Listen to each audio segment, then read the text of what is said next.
Welcome back to the Cap Report. Hope you all are doing well. In this video, we're going to recap the fights from UFC 278, give my thoughts on them, and look forward to what's next for these fighters. We're going to go right into the main event, where Leon Edwards pulled out a stunning head kick knockout to defeat Kamaru Usman and become the new UFC welterweight champion. Edwards pulled the win from the jaws of defeat for sure. Being down 3-1 in rounds in the 5th round, he needed a finish to win the fight, and with 57 seconds left, he found the finish. Watching the fight live, it felt like it came out of nowhere. It had me out of my seat. I was genuinely shocked. By that point in the 5th round, he's down 3-1, didn't have a ton of output either in the 5th round. It just kind of felt like it was inevitable that Usman was going to kind of go the rest of his run in the UFC without losing. It felt like, there's a minute left, he just has to close this out. But just kind of running through the rounds real quick. In the first round, I thought Leon did a solid job of defending the takedowns. He even got one on Usman, becoming the first person to ever take Usman down. I guess you could put an asterisk on that. The Colby fans, you can put an asterisk on that if you want, but officially this is the first ever takedown of Kamaru Usman. He got into some really dangerous territory that we haven't seen him in before. Leon taking his back, finding the body triangle, and even fighting for the rear naked choke. Moving into the second, Usman had a lot of success striking with Leon against the cage. Leon had more success in the stand-up in the middle of the cage and landed a lot of good shots as well. On the original watch, I thought this was an Usman round, but watching it back, it's a lot closer than I remember. I honestly wouldn't be mad if you scored this round for Leon. I could see this being a Leon round 2-0, you know what I mean? It ultimately was likely 1-1, but I wouldn't be mad if you scored it 2-0. Round 3 is where Usman really started to take over. He grinded out that 3rd round. Leon consistently did a good job to fight off the takedowns, but they kind of just seemed inevitable and would ultimately land. For about the first 2 minutes of round 4, Leon was the aggressor. He looked for the takedowns and trips. He had Usman against the cage, and I think this gets lost in a lot of the dialogue about this fight. That being said, Usman would be the one to eventually find a takedown. Both guys had issues grabbing the fence in this round too. It was constant for both of them. And then Usman landed a lot of nice strikes towards the end of the round, really kind of gave it to him. But that meant going into the 5th round, it was likely 3-1. As I said, you might have it 2-2. I wouldn't be mad at that, but it was likely 3-1, and Leon's corner even was saying that. For most of the first half of round 5, Usman had Leon against the cage. About 2:22 left in the round, Herb Dean intervened, started the fight back up in the middle, and that really might have made the difference. I thought Leon throwing more, but it didn't feel like he was throwing to land. It felt like a lot more of like a round 1 where you're kind of filling out the distance and stuff. Ultimately, it didn't matter because he found the finish, and maybe that's what he was trying to do. But yeah, in the last minute, he feints the right hand, throws the left straight, gets Usman to move his head off the center line and right into the left high kick, finishing the fight. There's a lot of talk about this finish and it being lucky, and having rewatched the fight, I think that there's a number of factors that really push against it. First off, there's footage of Leon drilling what is close to this exact finish, but in my rewatch of the fight, I noticed that final kick was the only time Edwards ever attempted a high kick in the entire fight. Every other kick was to the legs or to the body. So I wonder, and I think that there was probably a plan to condition Usman to those low kicks to expose the head. Finally, at about 2:04 remaining in the 5th round, Edwards throws what looks to be the same hand combo that leads to the finish, but just without the high kick at the end of it. He feints that right hand and throws the left straight, and Usman backs off but veers to the right from it.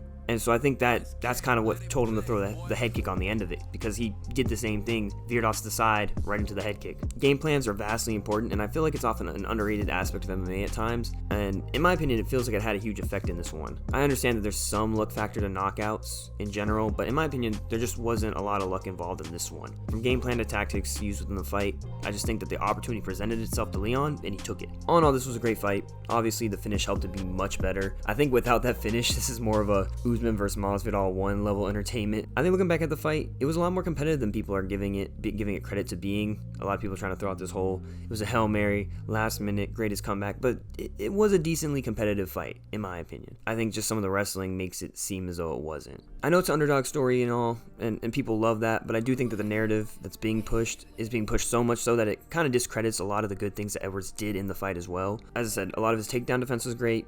I love the knees to the body. He could consistently find that. In the middle of the cage, he had a lot of good exchanges with Usman, and just the overall, all the low kicks followed by the one head kick, which ended up being the knockout. I thought there was a lot of great stuff for Edwards from this fight that should translate into a 3rd fight really well between them. You kind of got to feel for Usman a little bit here, right? He fought a great fight and got caught late. I don't know if I'd say that he switched off and that's why he got knocked out like a lot of people are saying, because as I mentioned, Leon set that finish up really well, and you also have to consider that Leon's got a lot better striking IQ knowledge than Usman does. That being said, there was really no reason for Usman to take his head off the center line. The first strike Leon threw was with no intention. You could see it, and Usman probably could have just backed off from that and the second punch he threw. And at that point, you just got to defend against the head kick. I will say it's also pretty concerning to see him give up his back so easily in the first round, that is. But that being said, he does have a wrestling base, so it's understandable. I thought he did a really solid job of defending the rear naked choke, though, by fighting the hands. Usman did really well with pressuring Leon and getting him against the cage, where, as I said, he was having a lot of success in the stand-up in that area.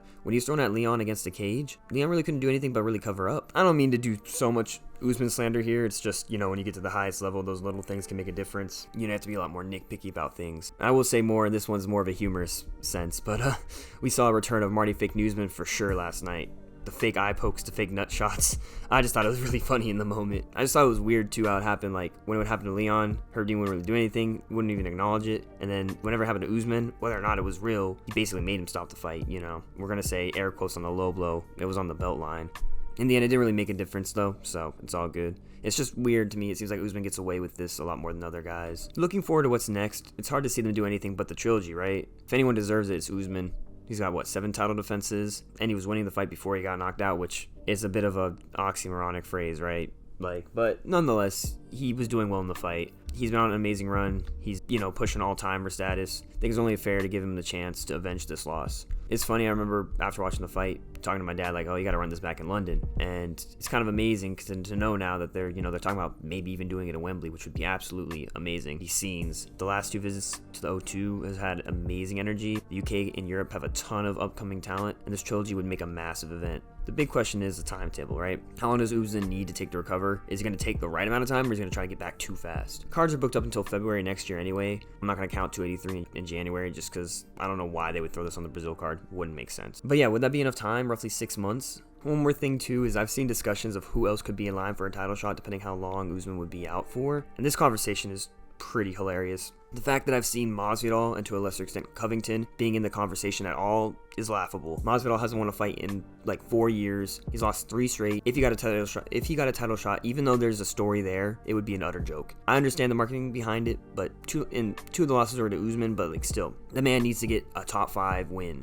I'm asking for 1. In my opinion, you really need 2 to get another title shot, but fight someone in the top 5. I mean, he fought Covington, but fight people in the top 5. Stop sitting out and ask for title shots all the time. And so I said, likewise, Colby at least has wins over Masvidal and Woodley in between his title losses, but in my opinion, he needs to fight another guy like Burns. The only other real option to me outside of Usman right now would be Hamzat if he beats Diaz. Otherwise, I'm not really sure what they do. Maybe they do a Diaz rematch.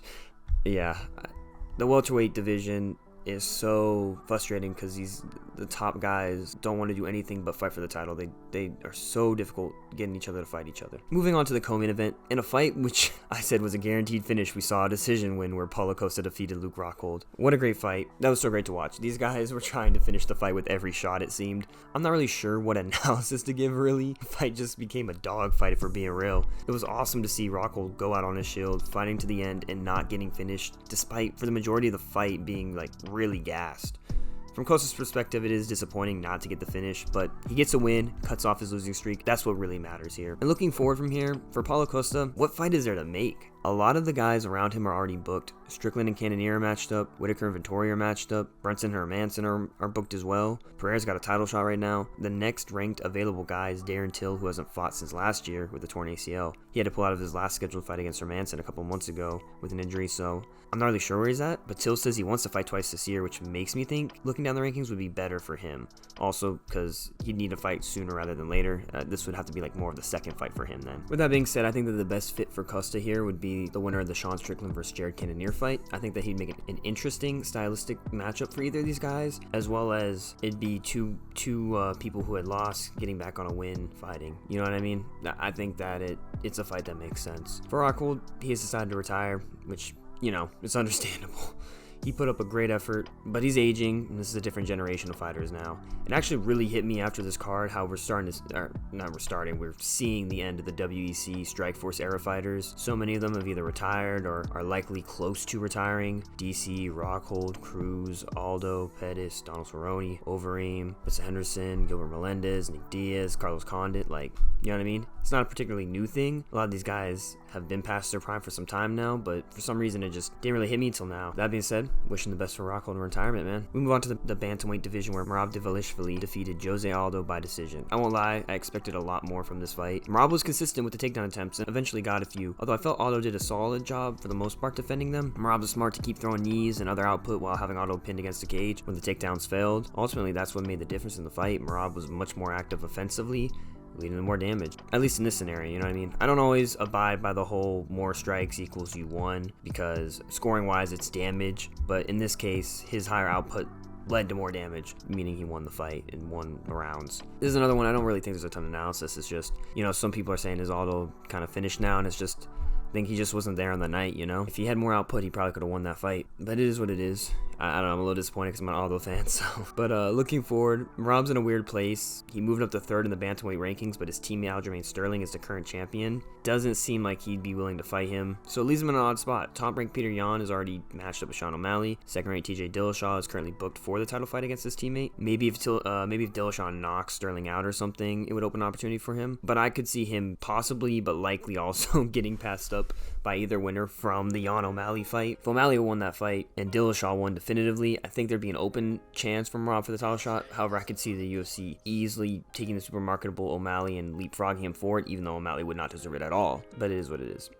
Corey Sandhagen, he's ranked below him, but he's matched up with Song Yadong currently, so he's off the table too. You gotta keep looking down the rankings to find possible opponents, Rob Font and Pedro Munoz. Ultimately, I feel like the best option here is for Merab to wait and fight the winner of Song Yadong versus Corey Sandhagen. Merab was saying that after the fight, Aldo might have been speaking of retirement, which is an option at 35. He wanted another run at the title and retire with it, but I haven't seen Aldo say anything about it yet, so until I see that, I'm assuming he hasn't retired. He had a good run in the bantamweight division. I don't doubt that he could put on another run. I think a lot of times it would just depend on, you know, who's the champion. The crazy thing is he didn't have to take this fight, you know. Props to him for taking it, but he didn't have to take this fight. He could have just waited and he would have got the next title shot likely, but it is what it is. That being said, this seems like the time to make the fight that never was between Cruz and Aldo. Two legends who are still performing pretty well for their ages, but getting to fight someone more from their era. Those are my thoughts on the fights. Let me know what y'all thought. Any thoughts y'all have moving forward. Who do you think these guys should fight next? As always, this has been the Cap Report. Don't forget to leave a like, subscribe, comment, all that kind of stuff. I appreciate y'all. Have a good one.